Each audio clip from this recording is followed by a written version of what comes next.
Yes, guys, what's good? You're tuned into Mango Masala, Pi Radio South Asian show. My name is GVRNZ, and I am here joined by, well, I mean, I know you as HUMZ, but do you want to introduce yourself? Yeah, I'm HUMZ. HUMZ. Manchester, born and raised, creative musician, all of that. For those who don't know, we've got a bit of history. Yeah, mad, innit? And it's weird as well, because I don't know whether I've ever had this with someone that I've interviewed before, where normally it's like always seen you on socials, but this goes back, 15 years ago? So for those who don't know, HUMZ was actually, we're at the same school, and you're in the same year as my sister, so I obviously kind of knew of you through that. Yeah, that is wild, bro. So this is our first catch-up since then. Yeah. Which is nuts. And I was really good mates with Maria, actually. Yeah. So, yeah, this is pretty wild. It's happening. Yeah, I think right now. throughout, obviously back then it was you were in year 7 and stuff, but I feel like throughout, years and years and years. Yeah. But yeah, and then obviously I seen a little bit that you were doing the music thing, doing the radio, and then this just beautifully and organically, the universe has linked this up, which is nice. You know, it's cool as well, because I think I'd seen that you were into content creation, because I think, did you do something with Asian Network? I have, yeah. I saw that, and I was like, oh, that's really cool, that's really interesting. And obviously you reached out and you were like, to us, and you were like, oh, I'm doing music now. I was like, okay, this is great. This is it makes sense. Let's catch up and chat. So tell the people who don't know a bit about you then, and where you come from, your background, your story, all that. All right, so a bit of background on me is obviously school, college, went to uni in Bristol, but obviously this time of my life, I was down bad because I got caught up in a cycle of just going out, weekend offending, which then became everyday offending after I left school and college. Then when uni got worse, and I was so down bad, and obviously coming from a Pakistani family, Muslim family, being Muslim myself, it's it was really bad, because then it's family don't want to know me, sort of an outcast in the community and these kind of things. And then, the more depressed I was, the more I was going out, the more I was substance abusing, I guess. And then, obviously at the time, we didn't really know what mental health was. You know what I mean? We didn't know anxiety and depression wasn't really being spoken about how it is now. So I'm I'm feeling low, but my only resolve is to get back on it. Go out, distract myself. I didn't really know what I could do. So then, things got really bad, some rock bottom moments. And then, long story short, there was a huge turnaround moment, and it was in the first COVID lockdown. Discovered self-improvement, discovered spirituality. That was the first thing I discovered. Learned how to reprogram my mind for a vision of the future. That was from the book that I read at the time, Dr. Joe Dispenza. And I was so desperate at the time, bro, to change where I was, my mind, my mental health. I was so desperate that I just did everything that this book said. And I never even read a book before that at that point. Honestly, I was just it just felt like this was the answer for me. Went all in. I'm doing 1 hour, 10-minute meditations. I'd never done anything like that, especially with someone with ADHD. That's very difficult. And then came out the other end. It started to heal me. Then I became obsessed with self-improvement, learned about cold exposure. And I put myself together, turned my uni career around. It was so bad that I failed my first year, but then turned it around, ended up graduating. First class honours. Congratulations. Thank you, bro. And from a really good uni as well, Uni of Bristol. So it was that, to give that for my family after putting them through a lot, that was beautiful. What were you studying out of interest? Social policy. Okay. And even I took that course, I didn't really know what it was at the time. I just knew I wanted to go to Bristol. That was I just went to visit my mate in my gap year, and I was I have to be here. I have to be at these halls. I just fell in love. What halls out of interest? Because I know Bristol. Hyatt Baker. Okay, I've heard those are the ones that everyone wants to go to. Literally. So I fell in love, and then I knew I wanted to go there. So I took the lowest, the only course I could get into was one of them. Obviously I wanted to do economics or something, which I'm really glad I didn't. I ended up enjoying the course, and also I just had a bit more free time, so I started a clothing brand while I was at uni. I was that's part of the reason why I got first, because it just worked for me. And then turned my life around, and at this point I'm started to make content as well. So 2 years ago, about this month, is when I started to take content serious. And why that started was because, bro, here's the mad thing, right? That my followers don't know. anyone who's seen my Ice Bath videos over these few years, no one knows this basically, which is like the reason I became interested in TikTok was because my dream is to be a musician.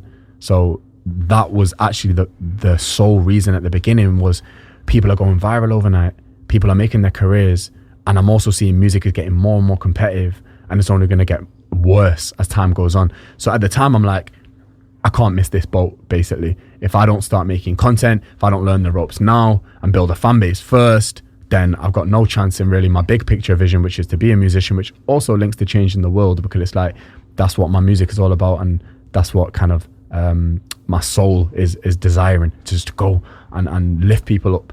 And I always knew that it's going to be in music. So yeah, started making videos on TikTok, the cringiest videos you'll ever see, bro. If you go scroll to the bottom of my feed, like I was just trying to jump on trends, I was trying to copy what other people are doing, just learning the ropes. Was this like during first lockdown then, or like a bit later? No, later. Yeah. First lockdown was when I started turning my mental health around. Sure. Then after about a year or so after that, finishing uni. So yeah, it was about a year after the first lockdown. So yeah, cringy stuff and whatnot, learning the ropes. And I wasn't even talking about mental health at the start because it was uncomfortable. Like I wasn't really talking about that. But then I did once, and then everyone responded to it really well. And I'm like, you know what? This is clearly what the people need. I'm going to felt more comfortable. Started talking about mental health, opening up about my journey. Next thing you know, so I took an ice bath one time, went viral, and then obviously doubled down on that content. Ice bath started to change my life too. And then, yeah, 2 years later, here we are. And I ended up becoming a full-time content creator, which is mad. Yeah, and no, honestly, you going through all of that just now, like, that's a lot. Even for like, how many years, like 5 years they've kind of just gone through there. Mm-hmm. Like, it's a lot to go through. Obviously, it's good, it seems positive now we're at the other end of it, but if you don't mind, if you could just like break that apart. And I know you said that you didn't necessarily feel comfortable talking about mental health before. Are you okay to talk about it? Of course, bro. Yeah, for sure, man. So like going back to like kind of the start of this period that you've just covered, I just thought it'd be worth like kind of going into a bit for anyone that might be able to relate at home in terms of how you ended up getting into that cycle of going out, just wanting to go out all the time. Yeah. Like you obviously said that happened, but I'm interested as to how did you actually get to the point, that point? Like why do you think that happened? So I started getting into going out at like 15 years old, right? And for me, this is all taboo, forbidden, not allowed. So obviously I ended up becoming mates with mainly white people. Like, obviously my parents weren't expecting that. When I went to the school that we went to, it's like, you know, thought, okay, sweet, he's going to be like better behaved than ever, blah, blah, blah. But it was the opposite. I got into things that, you know, I wasn't brought up on, and it was so like exciting for me that, you know, I sinned, man. I started sinning. So weekend offending, going out from like 15 years old, right? And it was all right because it was only weekend offending. So I was getting away with it because something would have to drag me back into school on Monday. I still had the structure around me, right? So no matter what, I had to go to school on Monday. So I was still high performing. I was still, you know, in the football teams. I was struggling a little bit. It did start to catch up with me, but it was just about all right. I could get by, passing the exams and whatnot, still getting good grades. Do you think that anyone like in terms of people at school like kind of clocked on that this was happening, or like no, were they like oblivious because you were still high performing? Yeah, oblivious, but also, bro, I never had one mental health problem while I was at school. So in not once from that age of 15 all the way to the end of sixth form, mental health, not one anxious thought, zero. I just was living in the present moment, enjoying life. Yeah, I felt like I was coming down at times, but it was such a minor, like things were going well for me, so it was all good. And I can gratefully say as well, throughout my whole upbringing, I felt confident, happy, and like, you know, like I said, in the football teams and stuff, popular and all that kind of stuff, was all blessed. Even in school, college, all good, even on weekend offending. However, when sixth form finished, there was no structure anymore. So there was no one saying Monday morning you have to be in school, right? And then obviously my mates decided to take a gap year. The plan was work for half the year, save up, travel for half the year, standard gap year shenanigans.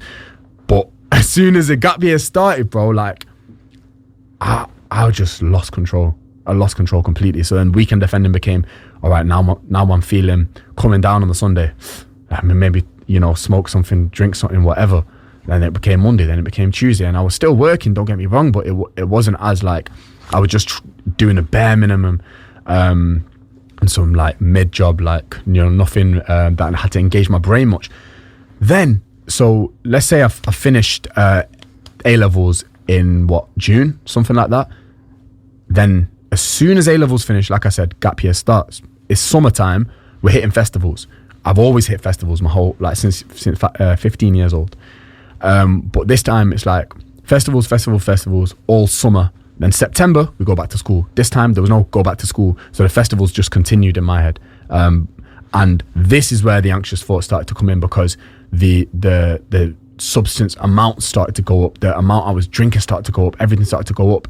And like I said, there was nothing engaging me back. So my first anxious thought was realizing that my brain has slowed down.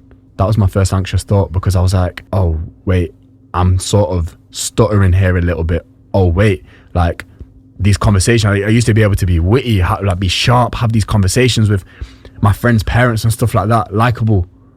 But I'm actually done damage to my brain where I didn't feel confident in that. And then I started to overthink. Then I started to be like, well, people going to notice that I'm not the same. Are people going to notice that I've lost that swagger, confidence, whatever? And then I was in my own head. And for me, it was such like a shock to the system that it was just the fact that I had an anxious thought meant it was a downward spiral, because I put so much pressure on myself, and because it was so different to this character I'd portrayed for so long, or I was, and the way I saw myself, it was so different that I couldn't handle it. And then I would take more, and then that would then the cycle began after that. Yeah, because I think some people might think that once you've had that self-realization that, oh wait, my brain has slowed down, there's something like quite wrong going on here, they think, okay, so this would be the turning around point. But in reality, like you said, it actually has just led to this period of overthinking. Like instead of actually it kind of sending you on this upwards trajectory, instead it's actually sending you spiraling down, because you're just deeping everything and now worrying about what's going on. And I presume that then leads you to like partake in the same type of thing even more, sort of thing, to kind of get out of it. Literally. And that went on for years. And I went on for so long, because I also I've got ADHD, but it wasn't diagnosed at school. They didn't pick up on it in school. I only got my diagnosis when I was at uni, after I'd failed a year, after I'd been in like endless amounts of trouble, like with all sorts of things. And ADHD only got picked up later down the line. So that obviously that feeds into it a lot, because when I read about ADHD, I'm like, oh my God, I'm not as much of a write-off. I'm not as like much of a bad guy as I thought I was. It's just no one really taught me this is how you manage ADHD. I was just struggling in that sense. Yeah. You know what I will say as well, I think like schools like the one that we went to, I think that people who maybe are either on the spectrum or have learning difficulties, that sort of thing, I think sometimes you'd think that they would struggle at these schools, but in some ways it's actually a lot easier for them, I feel, because everything is, like you said, so routine. And I think especially at schools like ours, they really like celebrate the individual, like because there's all the resources that can kind of go into each person, and like you're kind of, I think we'll both agree there was a bit of like kind of like a big ego complex out of the school, like kind of people tend to like think quite highly of themselves. And I know I found this as well. I found that like when I was at school, everything was like so routine, and it was all if you do this and this will happen and this and that. And I feel like maybe that's why like you said, you might have been having those crazy weekends, but when you came back to school, everything was just as it is. And it's like you can like not play the system, but you can kind of like just kind of cruise through it.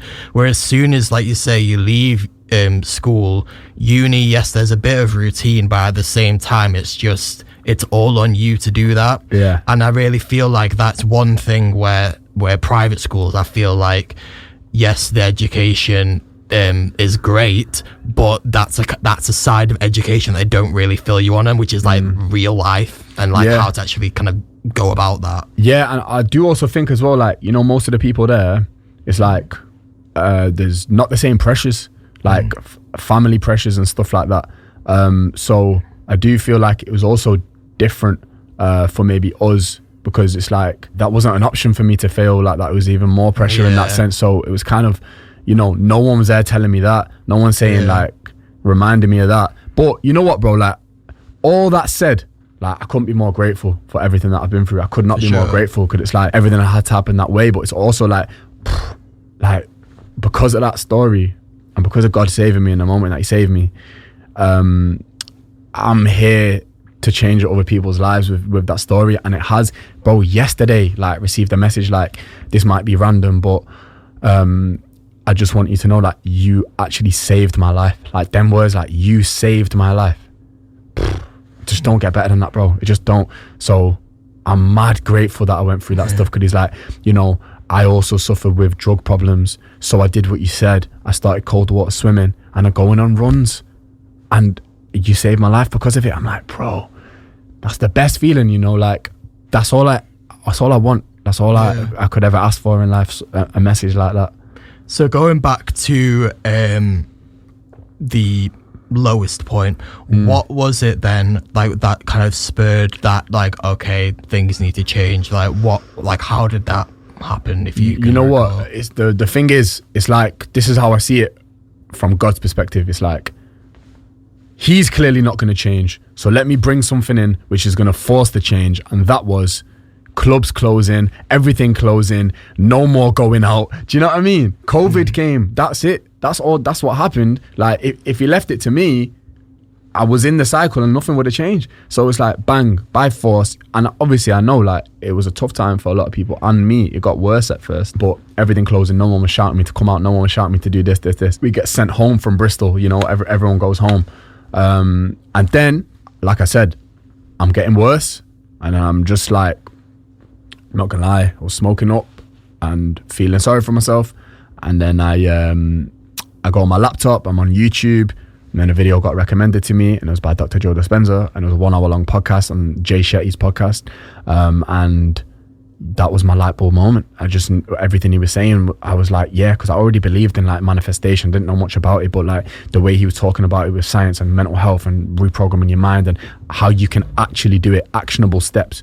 I'm like, yo, whatever happens, I need to buy the guy's book. Became obsessed, and it was that was just my light bulb moment. And it's mad. It's just truly a gift from God. No, and it's such an inspirational story as well. Like, it literally sounds like a movie almost, you know, like just imagine like that scene where like you're just like in your room and then you go and listen to the podcast, and then suddenly there's like a time lapse of everything after that. Like, yeah, for sure. So like, do you feel like maybe when you then came back to uni after the first lot of COVID, like, do you feel like that was then almost a different, like a fresh start for you then? Yeah. And everyone started saying it to me.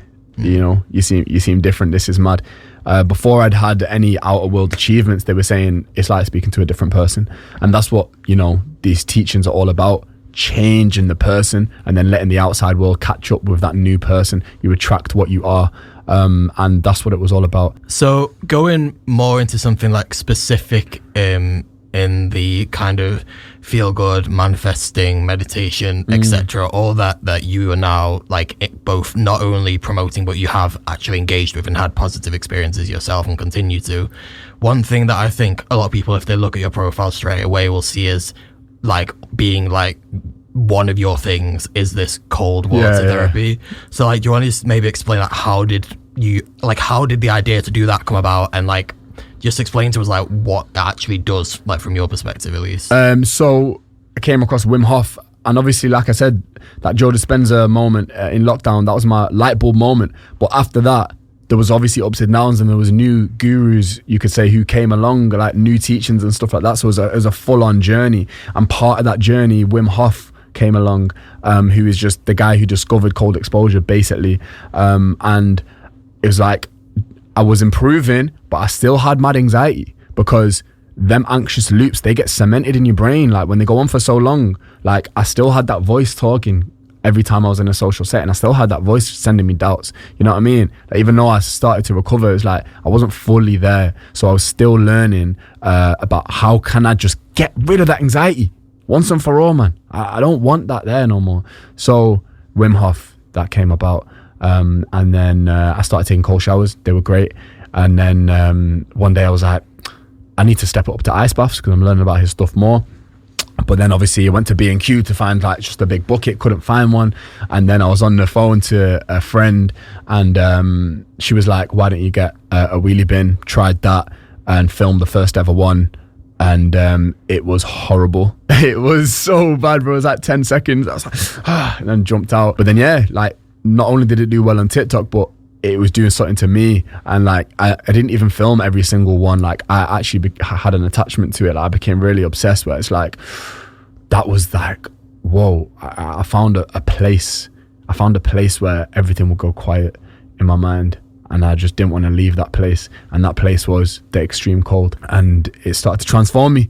And because I've got ADHD as well, ADHD is all about dopamine. If you got an ADHD brain, you don't produce as much dopamine as everyone else. So you're seeking dopamine giving things all the time: junk food, sex, drinking, all of that. It's like high stimulation type So things, that is what ADHD people, even arguing in relationships, right? It's all like adrenaline and dopamine rush. So if you have something which brings up your dopamine levels to a normal baseline, then what happens? You don't seek these things as much. You become a bit more normal. You're less impulsive. And cold exposure boosts your dopamine by 250%. And that's the same amount as like kind of what drugs do, right? But the drugs will want you to crave it more after 10 minutes. Cold exposure is 4 hours it lasts for. Do you know what I mean? And it keeps your dopamine levels high. So as you can imagine, for someone with ADHD, that's just magic. It's just magic. It just makes you feel good all day. Like this morning we went on a swim 10 minutes. That's why I'm flying right now. I was going to say, so like, obviously you've been doing that. Like, is it something that you do every day then? Is that like your part of your routine, or? Yeah, cold showers no matter what. I don't take an ice bath every single day anymore, but I'll probably take an ice bath like 3-4 times a week, something like that. And every time I do it, especially when I go for the cold swim in nature, that for me is really what does it, because being out in nature, that also has its own benefits. So when you're out there and it's just like you just become one with it, whether it's raining, whether it's whatever, and you just let all that go and you just feel electric, bro. And after every time I do that, I say to myself in my head, like, I'm going to do this for the rest of my life, because there's nothing that makes me feel this alive and electric. And that's my favorite feeling. Do you know what I mean? That's my favorite mood, way to be, vibration is that electricity, and cold exposure gives me that. I'm interested as well, like, if you don't mind, like, sharing, like, whereabouts around here is like a good place to go and do that. Charlton Water Park, Sale Water Park. That makes sense now I think about it. Yeah, I've never actually been to either of them before, but I imagine it's kind of like the closest thing. Clean, bro. It's clean. But yeah, it probably has a bad rep, because when I used to, growing up, I thought, oh, like, it's grim to go swimming and that kind of stuff, but nah, you can see the bottom. much cleaner than like other stuff. Like, yeah, it's a minor, bro. Like, I just think, you know, that's what cavemen did their whole lives. People still have to bathe in water like that around the world. Like, minor. It's just water. Sure. Honestly, as well, like, I'm thinking of maybe I will start with the cold showers. Start with the cold showers. That's my suggestion all the time. Start with the cold showers. Then join me for a swimmer on a Saturday morning. For sure. I'd love to have you. Mango masala. Get me in yeah, literally. You'd be on top form, bro. No, like, honestly, like, it's one thing, like, looking at your videos of you doing it. It's another thing actually hearing you talk about it. And I'm sure it'll be another thing actually engaging in it. So, for sure, I think maybe 2024 is the year that I start doing that, like, cold therapy. Definitely. Okay, I'm gonna hold you to that, bro. Content creation, obviously a lot of it is to do with this cold therapy, this recovery that you've embarked on yourself. Would you say that is almost like your niche area, or are you interested in going into other areas? Because I know obviously you said like you want to be a musician, that's what started all this sort of thing. Yes, that's also a good question, because like, I don't just want to be known as the Iceman or the cold exposure guy, because, you know, there's so many elements to me, and cold exposure isn't the number one thing that turned my life around. I would say meditation is number one, then it's cold exposure. And yeah, it did turn my life around, and it still does to this day. But what I'm trying to say is, like, there's nutrition, there's meditation, there's cold exposure, there's all together. It was a lot of different things which helped. And besides that, it's like, yeah, I want to entertain. I want to entertain and make people smile and raise their vibration, and then use that to tell my story and inspire, because that's way more powerful, I believe. And let me give an example. If Central C turned around and went, everyone needs to start meditating, everyone's going to start meditating. Do you know what I mean? Because they love him, they have an attachment for him in his creative pursuits. That attachment with music specifically goes deep. And I know as well, from the music I make, it's like I'm creating from a place, it's like a part of my soul, and it's a place of like, I feel like I'm so tuned in to God and the universe, that it's like, it's so pure what I'm making. And I know when I listen to music that's like that, it just opens my heart up and it allows me to just be a way better version of myself. So I thought, I gotta give that to people, because I've been making music my whole life. I've been writing since I was in primary. And like I said, it was my goal the whole time to do this. Always waiting for the right moment though. You know, at one point I was too cemented as the Iceman like a year ago. But over the last year, I've been putting in different things. Even all that's calculated, bro. Even all that is to do with my brand. And I've got no one managing me, advising me on that. But I just know, like, I'm so obsessed with this vision that I just constant review, refine. When is the right time? Are they ready for it now? No, they're not. What's going on in the world? It's not the right time there. January 2024, New Year's motivational song. Is this even my number one most strongest song?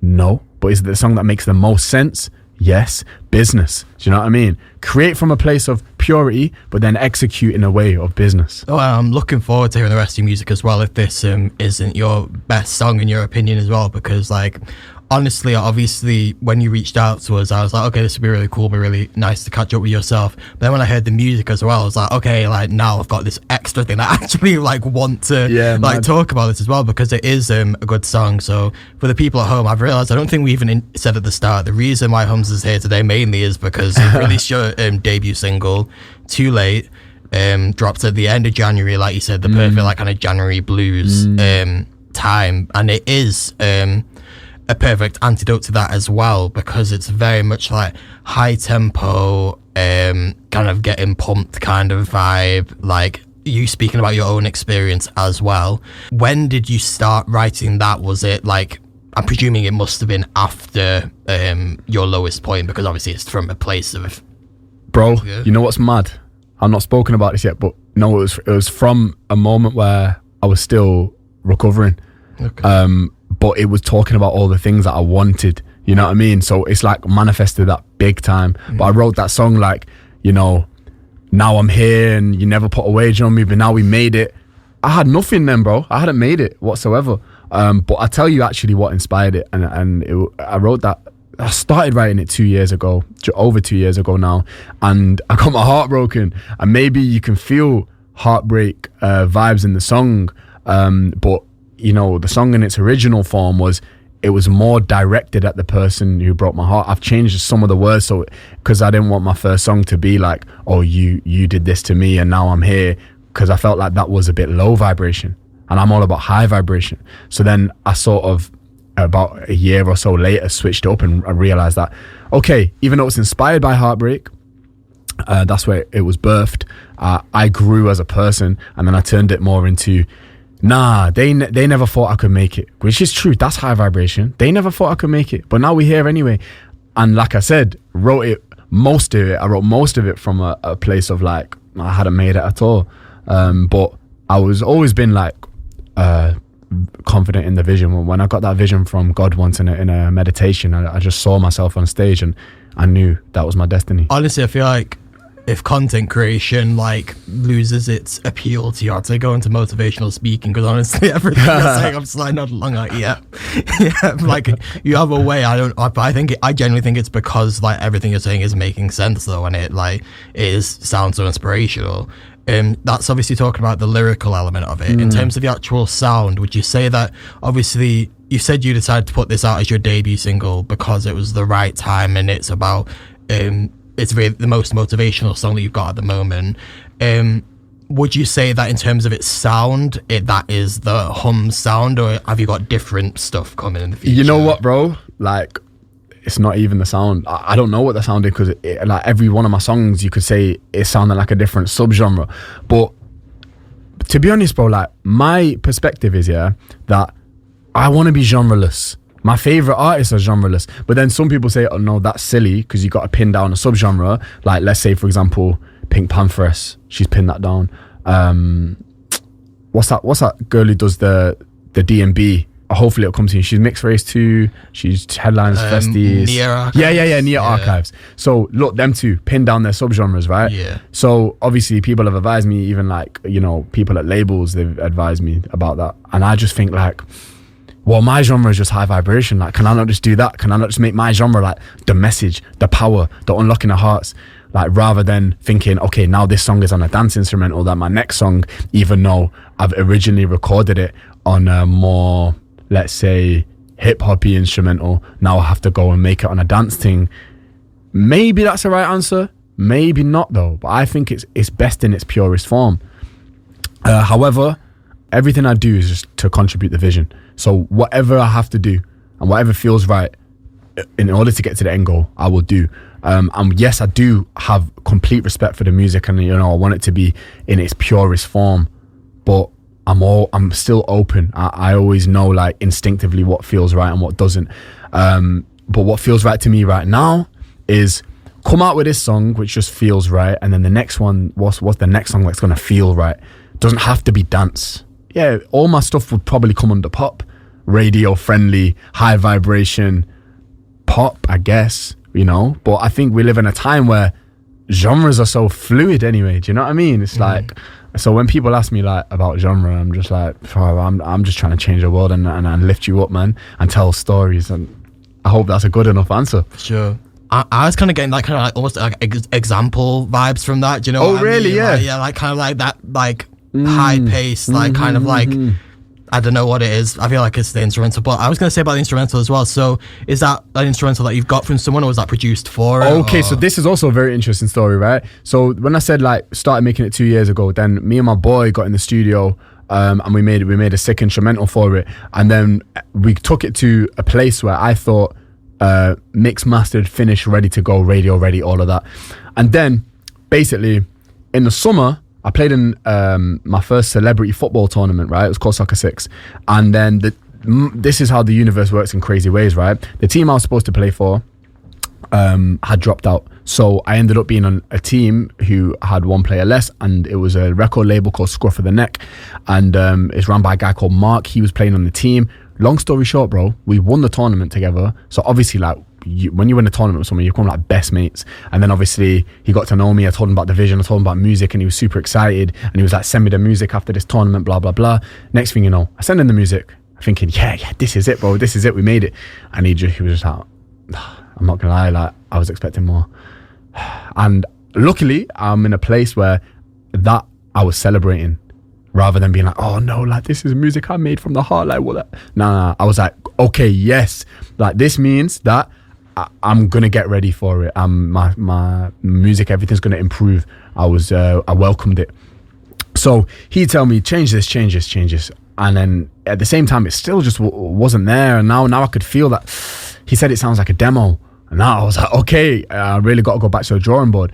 He's like, come and see me at Scruff of the Neck. So I went to see my man, and he's like, you know what? I know exactly what this song needs. I know who this song needs. He calls someone up.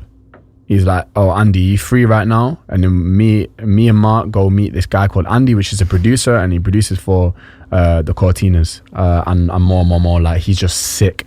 Sound engineer, producer, writer, Andy Gannon. Big up my guy. Then next thing you know, me and Andy get a session. And Andy just takes this all to another level, bro. And it opened my eyes up to songwriting a lot as well. Like, we literally went through every single line in the song. And it's like, if it doesn't contribute to vision, then it needs to be changed. I'm like, whoa, this is mad.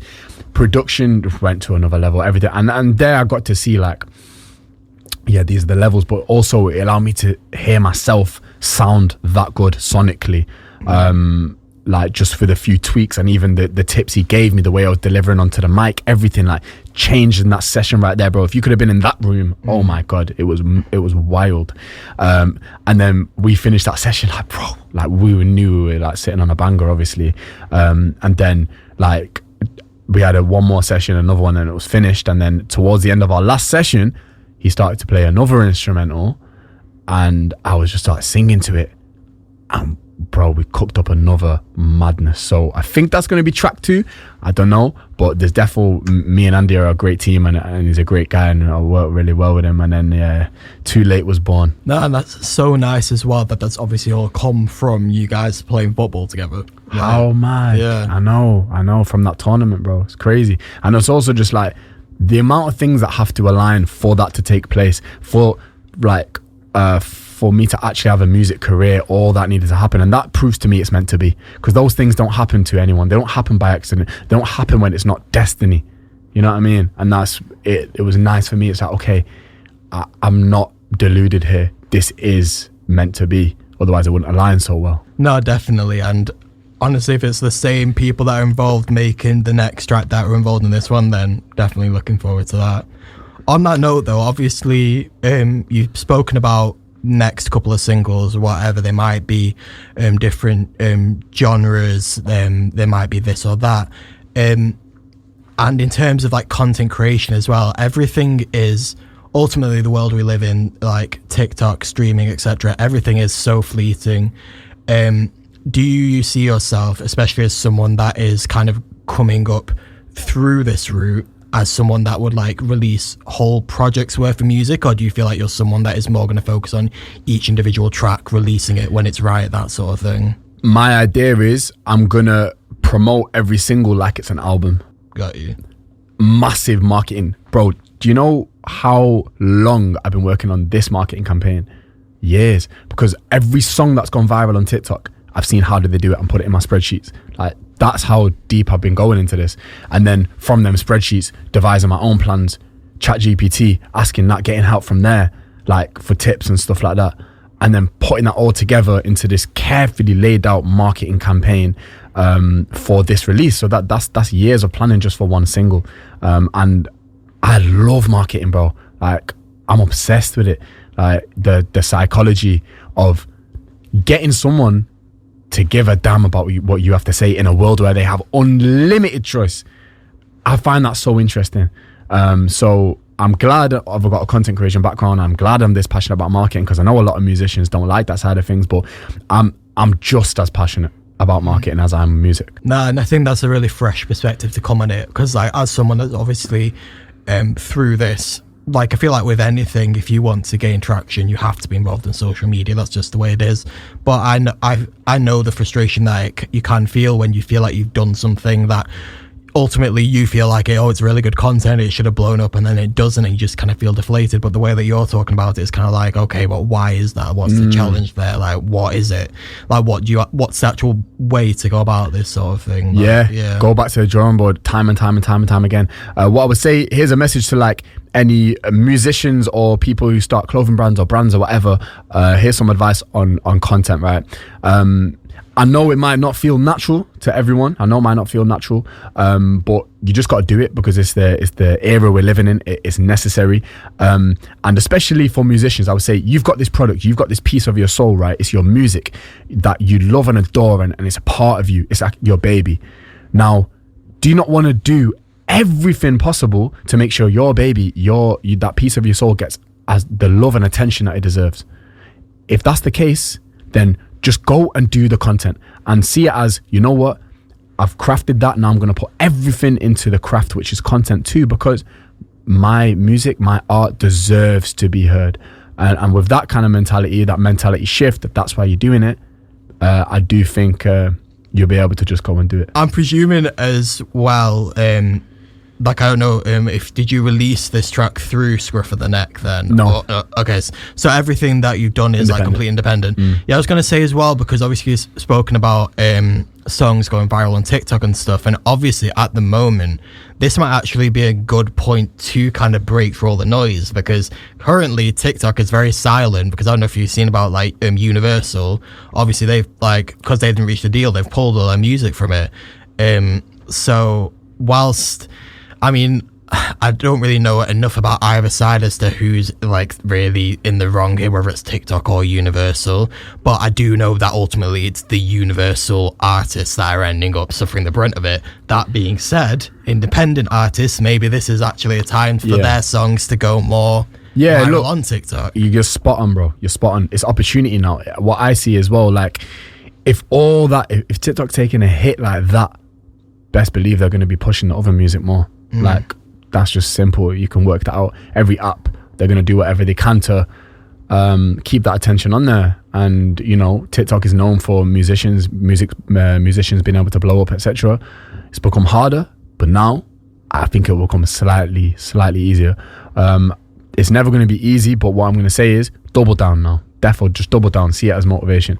Maybe you're going on to this, bro, but you know one thing I really want to talk about? Go on. Well, on Mango Masala, I want to talk about my heritage, because I've never been able to do that really, or like no one's really asked me fully what that means to me, blah, blah, blah. And I thought, you know what, now would be the perfect time. Yo, honestly, go for it. Like, is there a particular angle that you want to go at this from, or you asked me something based on that. Well, I mean, I was kind of gonna go from the angle of, obviously you've spoken a bit about how your background kind of added that extra level of pressure when you were at school, and then also when you're at your lowest point, how it meant that people didn't, I imagine, like, didn't really know that much about mental health, and there wasn't really that support that you needed necessarily.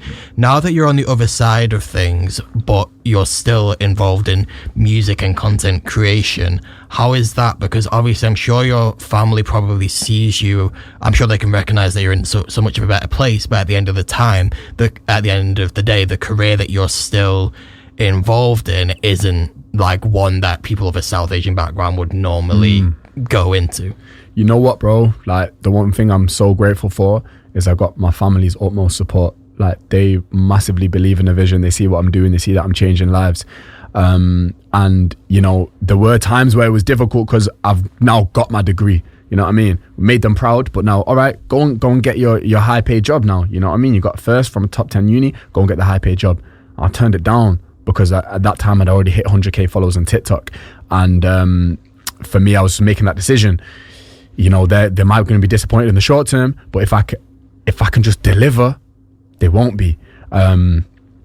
So I made that decision. That was probably the only moment where they felt like, you know, a bit of conflict. But since then, all I've delivered is growth, results, brand deals, growth, results. Do you know what I mean? And they've got to see that. They've got to see that firsthand. And because I've been able to show them results and progress and kept them involved, and then they heard this song and they're like, okay, that's sounding sick. And then they're seeing all these magical things aligning. They see me do a night campaign.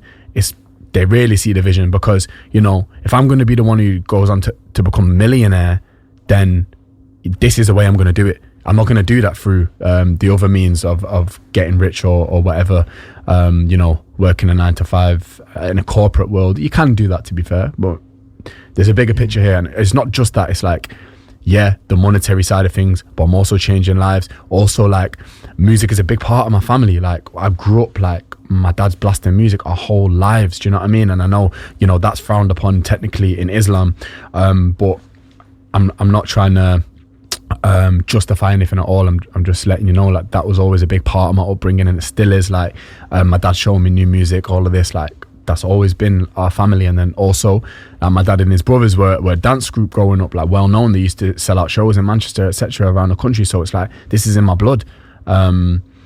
So yeah, right now they're so supportive. They're so proud, and all I'm doing, everything I'm doing, is for them. Like, that's my number one prerogative, is making them proud, more proud. And that comes from a place of, like, I still feel guilty about what I did and what I put them through, especially my mum, because she's like, she never hear from me for weeks when I'm in Bristol. She didn't know if I was dead or alive. Do you know what I mean? So I really put my mum through, like, the worst moments ever. So a lot of my work rate and my drive, it comes from, I gotta make it right. I gotta show them now that, you know, this is what all the pain was for, and just make them proud, because they're my biggest inspirations. Mum and dad are my biggest inspirations, because, like, there's no one who works harder. And even my sisters and my brother, like, my family to me is like, they're my biggest inspirations. And I just want to make them proud, and I couldn't be more grateful that I have traditional parents who are also this supportive of the creative vision. Yeah, no, 100%. And I'm really glad that you're at that stage now as well, at all of you. And I think as well, we see this with like South Asian families, especially when there's a sense of community that can be a positive thing, but then also a negative thing. Everyone's so worried about what this person, that person is saying. But one thing I will say is I think we see that with South Asian individuals, when a certain person does dare to be different and do something that's against the norm, maybe it will work out, maybe it won't, whatever.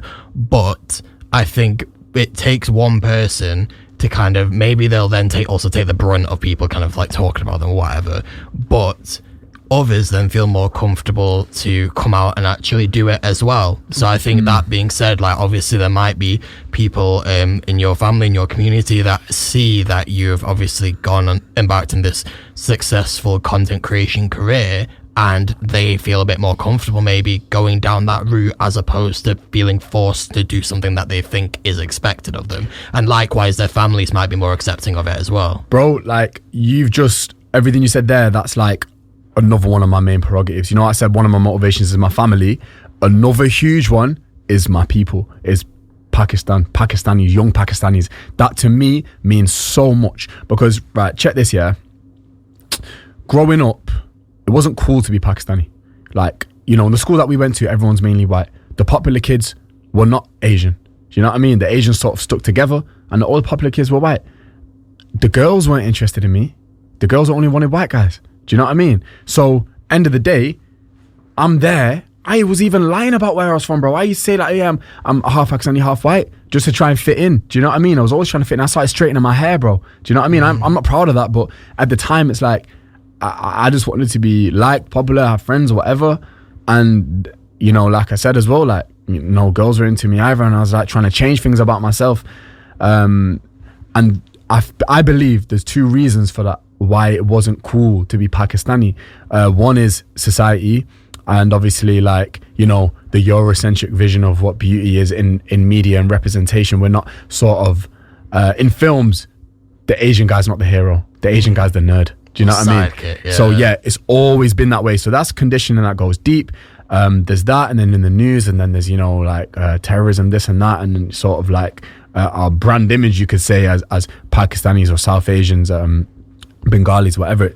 It's not this kind of heroic figure or anything like that. So that plays into it. But also, bro, like growing up, there was no role models really. There was no one, I thought, growing up, Pakistani who's made it, who's talking about being Pakistani, who's trying to bring these young people up. There wasn't really anyone until Zayn Malik. And Zayn Malik, I felt that was a pivotal moment because it's like, okay, mad, like he's in one direction and he's Pakistani. That's crazy. So he was a big inspiration, I think, for all Pakistanis. But I want to come and fill that void now. I want to be able to be that person. It's like, no, you know what? Like, rep your colors, bro. It's cool to be Pakistani. It's cool to be Bengali. It's cool to be Indian. Do you know what I mean? And you just go make it cool. You work on yourself and be proud of where you're from, because that makes you unique. And you don't have to be lawyer, doctor, accountant. You don't have to do them traditional jobs. I know that's the way some people in the world still might see you, but no, do whatever you like. And now, like you said, I am proof of that. And especially, I've proven it when I did the night campaign and I represented England. That's like, for a Pakistani to do that, bro. And why that meant the most to me is because my mum and dad were getting calls from people in the community, like, you know, what this means for our kids, what this means for young Pakistanis growing up. You're showing us what our boys, our girls can achieve. And I just want to do that again. I want to create that moment again, but this time through music, because they always said, Pakistanis can't dance, Pakistanis can't sing, you can't do that. South Asians just stick to this, studies, blah, blah, blah. No, scrap all of that, bro. Come on, we need the South Asians to actually rise up. We need more South Asian creatives because we got it. When you look at Bollywood and all this, we got it. Do you know what I mean? But you need to feel that confidence in yourself and go all in with it. And your parents need to see results. So that means you need to work on the craft. You know what I mean? The only reason my parents see the vision because they see the results. So graft, work harder than everyone else. Be proud of where you're from. And yeah, that I can inspire the next generation of South Asians and rep my country like that, man.